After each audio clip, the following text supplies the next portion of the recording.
Now we are going to see how to download Visual Studio Code Editor. Open Google Chrome and type Visual Studio Code download. Click enter. Click the first link, download Visual Studio Code Mac Linux window,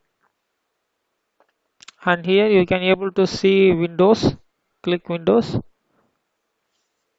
It's download automatically. Now Visual Studio Code Editor is successfully downloaded in our system.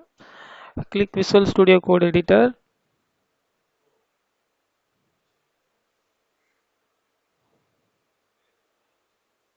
Give run.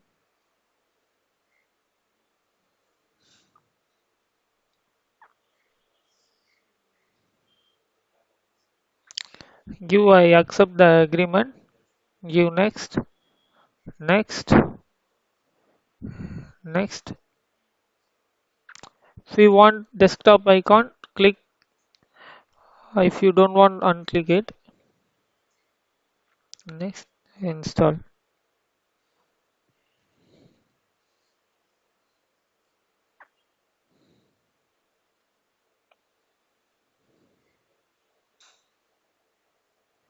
Now it's successfully installed in our system.